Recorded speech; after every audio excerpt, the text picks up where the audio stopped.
할렐루야, 할렐루야. 예, 오늘은 하박국 3장 1절에서 3절 말씀을 가지고 손흥민과 두흥민이라는 제목으로 함께 은혜 나누도록 하겠습니다. 하박국은 그 예레미야와 같은 시기 유다 왕국 말기 선지자였습니다. 북이스라엘은 이미 멸망을 한 상황이고요. 남유다 왕국만 명맥을 유지하고 있었습니다.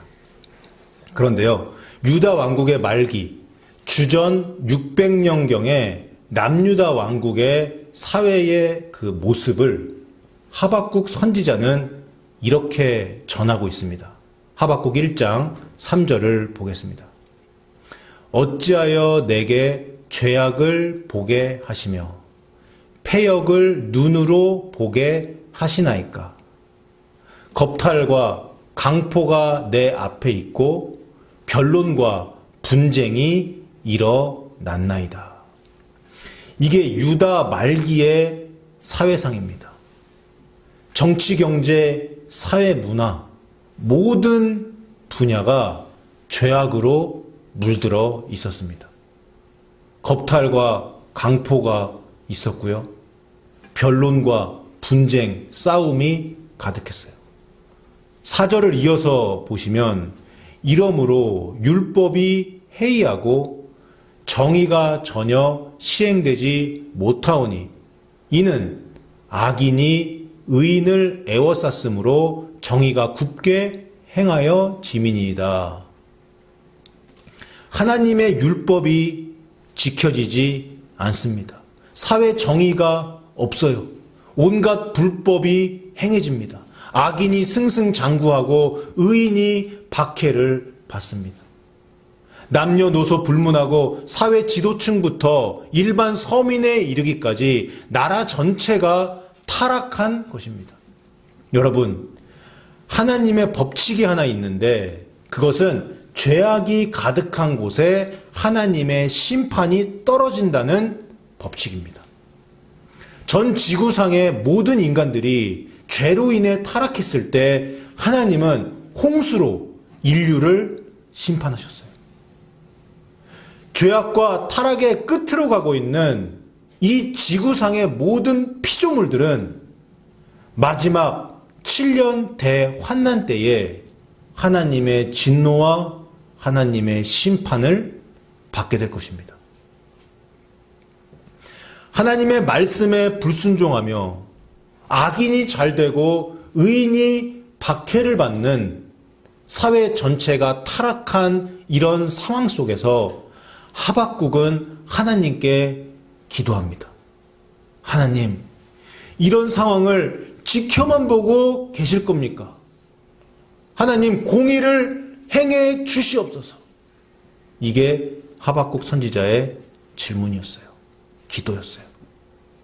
하나님께서는 하박국의 이 질문을 들으시고 응답을 하시는데 1장 6절을 보면 보라, 내가 사납고 성급한 백성 곧 땅이 넓은 곳으로 다니며 자기의 소유가 아닌 거처들을 점령하는 갈대아 사람을 일으켰나니, 이런 말씀을 하나님이 응답으로 주십니다. 무슨 말씀이에요? 죄악이 관영한 남유다 왕국과 이스라엘 민족을 심판할 것인데 갈대아 사람, 바벨론 민족을 일으켜서 유다 민족을 심판할 것이다. 이런 말씀이에요. 죄가 있는 곳에 유다 사회가 다 타락을 했죠. 이 죄가 있는 곳에 하나님의 심판이 떨어진다는 그 원칙이 그대로 지켜지는 거예요. 그런데 그 심판의 도구가 누구예요? 사납고 잔인한 백성, 바벨론 민족이었습니다. 그런데요, 여러분, 유다 민족을 심판하실 것이라는 예언의 말씀을 들은 하박국은 이 말씀을 듣고 더 큰 혼란에 빠지게 됩니다. 우리 유다 민족이 하나님 말씀에 불순종하고 죄 때문에 심판받는 것은 하나님의 공의가 맞다. 그런데 그 심판의 도구가 왜 하필이면 바벨론 민족인가?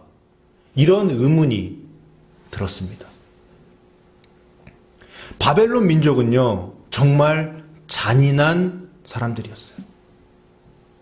하나님을 멸시했고요, 우상을 숭배하며 오로지 자신들의 힘과 말과 병거만을 믿었습니다. 그렇게 타민족을 잔인하게 죽이는 그런 나라 백성이었어요. 여기서 하박국의 두 번째 질문이 나옵니다. 유다의 불순종으로 인한 심판이 유다보다 훨씬 더 나쁜 백성을 통해 이루어진다면 이게 과연 공의가 맞는가? 유다 백성을 심판하시는데, 우리 민족인 유다 민족을 심판하시는데 잔인하고 악한 민족 바벨론을 들어 쓰는 것이 과연 하나님의 정의가 맞는가라는 이 질문을 하게 되는 거예요. 하박국은 이 질문을 드리고 기도합니다. 하나님 앞에 엎드려서 기도합니다. 하나님의 응답을 기다려요. 그렇게 간절히 하나님의 응답을 기다렸는데 하나님께서는 하박국의 질문에 또 응답해 주십니다. 그 응답이 뭐예요? 다른 민족, 또 다른 민족을 일으켜서 잔인하고 악한 민족 바벨론도 멸망시킬 것이다 라는 응답이었어요. 그리고 바벨론 민족에게 화를 선포하셨습니다. 정리를 하겠습니다. 지금 하박국은 이 글을 쓸 당시에, 이 하박국서를 쓸 당시에 유다 왕국이 멸망하기 전이었습니다. 이때 하나님께서 하박국에게 두 가지 예언과 환상을 보여주신 거예요. 첫 번째는 뭐예요? 첫 번째 예언과 환상은 유다 왕국이 바벨론에 의해서 멸망을 당할 것이다 라는 것이고요. 두 번째 예언과 환상은 바벨론도 다른 민족에 의해서 또 멸망을 당할 것이다 이겁니다. 이렇게 두 가지 예언과 환상을 본 후에 하나님께 올려드린 기도가 바로 오늘 본문 하박국 3장 1절 이하에 나오는 기도입니다. 오늘 본문 1절을 보겠습니다. 시기 온옷에 맞춘 선지자 하박국의 기도라. 여기 나오는 시기 온옷이라는 것의 정확한 뜻은 알 수가 없습니다. 어떤 리듬, 어떤 그 고대의 그 유다 민족이 행했던 어떤 리듬이 될 수도 있는 거고, 또는 수금과도 비슷한 어떤 악기를 가리킬 수도 있다고 성경학자들은 말합니다. 하지만 시기 온옷이라는 말은 전혀 중요하지 않아요. 중요한 것은 뭐예요? 기도입니다. 선지자 하박국의 기도. 선지자 하박국의 기도라. 여기 나오는 이 기도를 보면서 우리가 무엇을 알 수 있습니까? 하박국은 기도의 사람이었다는 것을 알 수 있어요. 하나님의 백성, 유다 백성이 하나님의 율법에 불순종하고 타락하는 것을 보면서 하박국은 애통해하며 자신의 가슴을 치면서 하나님께 부르짖었습니다. 자기 민족 유다 왕국이 바벨론이라는 민족에 의해 멸망당하는 환상을 본 후에도 하박국은 더 슬픔 가운데 울부짖으며 기도했어요.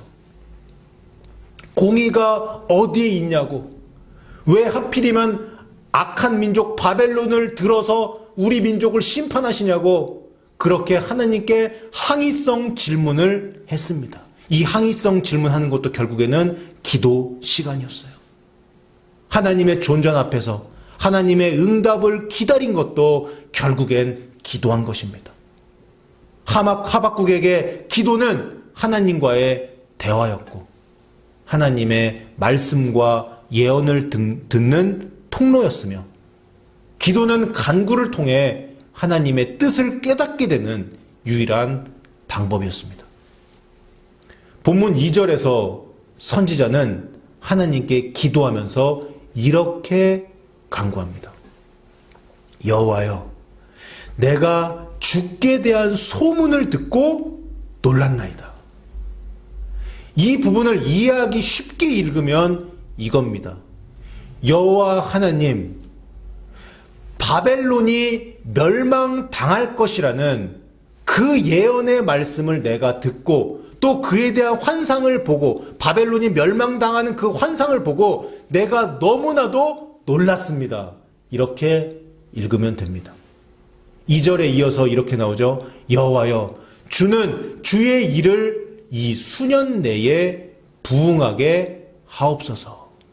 이 수년 내에 나타내시옵소서. 진노 중에라도 긍휼을 잊지 마옵소서. 이렇게 이어집니다. 무슨 말입니까? 여호와여, 주는 주의 일을, 주의 일이 뭐예요? 바벨론을 멸망시키는 그 일을 수년 내에, 빠른 시일 내에 실행에 옮기소서, 그런 뜻입니다. 우리말 개역 개정 성경은 일을 실행한다라는 이 의미의 동사를 부응이라는 말로 표현했어요. 여러분, 부응의 사전적인 의미가 무엇인가요? 쇠퇴하였던 것이 다시 일어난다라는 뜻입니다. 다시 부자에 일흥자를 다시 일어나다 흥자를 써서 부응인데요. 영어로는 뭔가요? 영어로는 부응이 리바이벌입니다. 다시 산다, 부활과도 같은 뜻이에요. 악한 민족에 대한 하나님의 심판이 다시 한번 새롭게 행해지기를 바라는 마음에 우리 한글 성경은 부응이라고 번역했습니다. 여러분, 다시 정리를 해서 여기 나오는 부응이 뭐예요? 여기 나오는 부응은 바로 하나님의 심판이에요. 바벨론 민족에 대한 하나님의 심판이라고요. 유다 민족을 압제하고 괴롭혔던 바벨론 민족에 대한 심판입니다. 그런데 이 심판을 뒤집으면 그게 뭐예요? 이 심판의 이면에는 뭐가 있는 거예요? 그것은 바로 유다 민족에 대한 하나님의 구원이 있는 거예요. 그래서 부응은, 여기 나오는 부응은 바벨론에 대한 하나님의 심판이자 동시에 유다 민족에 대한 하나님의 구원입니다. 여러분 믿습니까? 여러분, 하박국은 유다 왕국과 바벨론이 멸망당할 것이라는 이 예언의 말씀을 들었습니다. 그리고 그에 대한 환상을 보았습니다. 본문 3절 이하에서 하박국은 자신이 직접 보았던 그 환상을 이야기합니다. 그리고 있습니다. 미래에 펼쳐질 바벨론 심판에 대한 그런 환상이에요. 3절을 보겠습니다. 3절. 하나님이 대만에서부터 오시며 거룩한 자가 바란산에서부터 오시는도다. 하박국은 환상 가운데 하나님이 유다 지역의 남쪽에 있는 대만이라는 그런 지역으로부터 직접 북쪽으로 올라오시는 그런 환상을 보았습니다. 또한 바란산에서부터 바벨론 쪽 북쪽으로 올라오시는 하나님을 또 보았습니다. 하나님이 남쪽에서 왜 북쪽으로 올라오시는 거예요? 바벨론 제국을 심판하시려고. 북쪽에 있는 바벨론 제국을 심판하시려고 남쪽에서 하나님이 직접 가시는 겁니다. 그 잔인하고 악한 민족을 멸망시키고 유다 민족을 구원하시기 위해 하나님이 오시는 거예요. 하나님이 직접 오시면 게임 끝나는 겁니다. 하나님이 강림하시고 하나님이 임재하시면 심판이 행해지고 동시에 구원이 임하게 됩니다. 여러분, 하박국 3장 2절에 나오는 부응은 하나님의 심판이자 하나님의 구원이에요. 이 부응, 하나님의 심판과 구원은 어떻게 이루어집니까? 3절에 나온 대로 하나님의 임재, 하나님의 오심으로 성취가 되는 겁니다. 그러면 하나님의 임재로 인한 부흥을 이루기 위해 하박국이 한 일은 뭐예요? 하박국은 무엇을 했습니까? 1절에 나온 기도. 하박국은 기도를 했습니다. 사랑하는 성도 여러분, 오늘은 2024년을 위한 정기 사무총회가 있는 날입니다. 하박국 3장 1절부터 3절, 오늘 본문이 우리 교회 2024년의 주제 말씀이에요. 올해 표어를 한번 따라해 보겠습니다. 우리 올해 표어를 한번 따라해 보겠습니다. 하나님의 임재와 기도로 하나님의 임재와 기도로 부흥을 이루는 교회.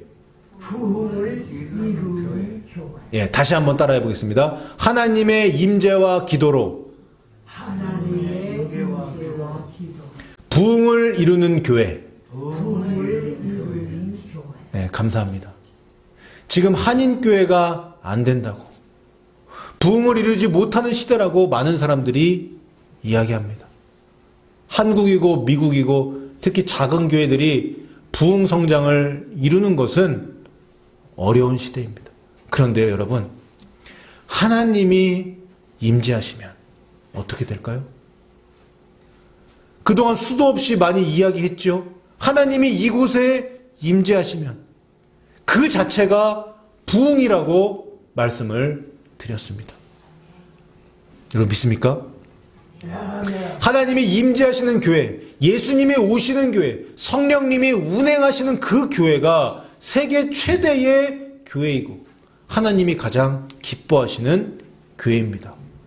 부흥은요, 프로그램으로 되는 것이 아니에요. 교회 부흥 성장은 하나님의 임재와 그것을 갈망하며 드리는 기도로 이루어지는 것입니다. 여러분 믿습니까? 아멘. 여러분, 저에게 그리고 여러분에게, 우리 교회에게 2024년은 매우 중요합니다. 2024년이 우리 교회의 부흥의 원년이 되지 않는다면, 우리 교회의 부흥의 시작이 2024년에 이루어지지 않는다면 우리 교회는 앞으로 힘들어질 거예요. 저의 남은 목회 인생도 어려울 겁니다. 주님 오실 날이 멀지 않았는데 부흥을 경험하지 못한 채 다시 오시는 예수님을 맞이한다는 것이 어불성설이에요. 왜 그래요? 하나님이 임재하시면 부흥이 반드시 따라오기 때문입니다. 2024년 하나님의 임재를 갈망하며 전심전력으로 간구하고 기도하여서 미주세안교회의 제2의 부흥을 이루시는 저 여러분 다 되시기를 주님의 이름으로 축원합니다. 아멘. 여러분, 여기서 설교가 끝나면 될까요? 안 될까요? 안 됩니다. 이쯤 되면 이제 궁금증이 하나 생깁니다. 도대체 우리 목사님이 왜 오늘 설교의 제목을 저렇게 지었을까? 오늘 설교 제목이 뭐예요? 손흥민과 부흥민. 제가 생각할 때 기독교 역사상 축구 선수의 이름이 설교 제목에 올라온 것은 저의 설교가 최초가 아닐까 생각합니다. 메시와 호날두 뭐 이런 설교 제목은 있을 수 없잖아요. 여러분, 영국 프리미어리그 토트넘 호스퍼에서 주장으로 뛰고 있는 이 손흥민 선수는 대한민국 출신의 최고의 축구 선수입니다. 축구 실력도 훌륭하지만 또 인성 또한 너무 훌륭해서 너무 좋아서 팀 동료들에게 그리고 전 세계 수많은 팬들에게 사랑을 받고 있습니다. 손흥민 선수의 아버지 손흥정 씨는 크리스찬으로 알려져 있는데요. 손흥민 선수는 크리스찬이 아닌 것으로 알고 있습니다. 종교가 없어요. 그래서 손흥민처럼 예수 잘 믿으면 하나님이 도와주셔서 축구 잘하고 세계적인 스타가 된다, 이런 말은 할 수가 없는 거예요. 왜요? 손흥민은 예수를 믿지 않기 때문이에요. 그렇다면 제가 왜 손흥민 선수를 설교 제목에 썼을까요? 도대체 무슨 의도로 손흥민 선수를 거론하는 걸까요? 여러분, 손흥민 선수는요, 대한민국의 자랑입니다. 맞습니까? 축구 천재 손흥민 선수의 뛰어난 축구 실력과 겸손하고 훌륭한 성품, 그리고 그의 리더십은 대한민국의 위상을 올려놓았습니다. 소니로 인해 우리의 조국 대한민국이 알려졌다고요.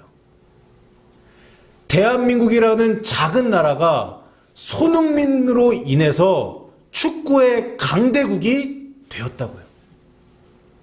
경기장에서 손흥민 선수의 멋진 플레이를 보면서 대한민국 국민들은 함께 응원을 하며 자부심을 느끼게 됩니다.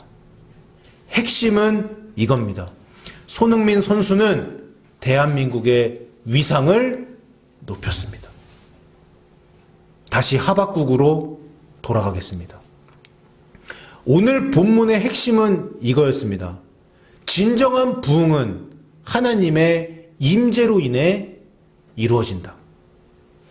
하나님의 임재로 인한 부흥을 경험한 백성을 저는 다시 부자, 일흥자, 백성 민자를 써서 부흥민이라고 부르고 싶습니다.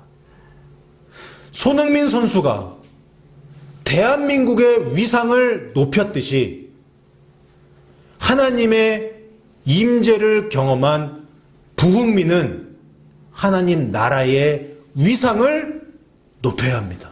믿습니까? 이거 미주세안교회에 하나님이 임재하시면 그게 부흥이라고 말씀을 드렸습니다. 주일 예배 시간에 하나님의 임재를 경험한 우리 성도님들이, 우리 청년들이, 부흥을 경험한 부흥민들이 세상으로 나아갈 것입니다. 영적 전쟁터 세상 속에서 부흥민이 가는 그곳에는 악령이 떠나가요. 하나님의 임재를 경험한 부흥민이 손을 얹고 기도하면 병이 치료됩니다. 부흥민이 있는 곳에는 성령의 역사가 일어나요. 부흥민에게 성령님이 함께 하시기 때문입니다. 부흥민은 예수님이 이 땅에서 행하신 일을 그대로 하게 됩니다. 부흥민은 세상에서 진리를 외쳐요. 천국 복음을 전파하며 모든 병과 모든 약한 것들을 고치는 그 예수님의 사역을 감당하게 될 것입니다. 이게 뭐예요? 하나님 나라의 확장이에요. 이게 뭐예요? 이것이 하나님 나라의 위상을 높이는 거예요. 이게 뭡니까? 아버지의 뜻을 행하는 것입니다. 누구처럼요? 예수님처럼요. 사랑하는 미주세안교회 성도 여러분, 손흥민 선수가 대한민국의 위상을 높인 것처럼 여러분들도 부흥민이 되어서 하나님 나라 확장에 크게 쓰임받기를 간절히 소망합니다. 아멘. 중요한 것은 이겁니다. 하나님의 임재를 경험해야 합니다. 2024년 우리가 바라고 소망하고 갈망하고 기도하는 것은 바로 하나님의 임재입니다. 하나님, 이곳에 임하여 주시옵소서. 하나님이 이곳에 임재하시면, 하나님이 여러분의 삶 가운데 임재하시면 부흥은 반드시 일어납니다. 그 부흥의 역사가 우리 눈앞에 펼쳐질 것입니다. 하나님의 임재와 기도로 부흥을 경험했을 때 우리는 그 부흥의 현장을 카메라에 담으며 이와 같은 세리머니를 하면 좋겠습니다. 기도하시겠습니다. 자비하시고 거룩하신 하나님 아버지, 주님의 사랑과 은혜를 생각할 때 찬송드리고 찬양드리며 감사드립니다. 오늘 2024년을 위한 사무총회가 있는 날입니다. 지난 한 해를 결산하고 새로운 한 해의 목표를 정하며 비전을 제시하는 날입니다. 아버지 하나님, 2024년 우리 교회의 비전은 부흥입니다. 진정한 부흥은 하나님의 임재이며 하나님의 임재는 바로 기도로 성취됩니다. 하나님 아버지, 하나님의 임재와 기도로 부흥하는 우리 교회 될 수 있도록 역사하여 주시옵소서. 손흥민 선수가 대한민국의 위상을 높이고 있듯이 미주세안교회 모든 성도님들이 부흥민이 되어서 하나님 나라의 위상을 높이고 하나님 나라를 확장시키는 그 귀한 사역 감당할 수 있도록 성령 하나님 도와 주옵소서. 모든 말씀 예수 그리스도 이름으로 기도하옵나이다. 아멘.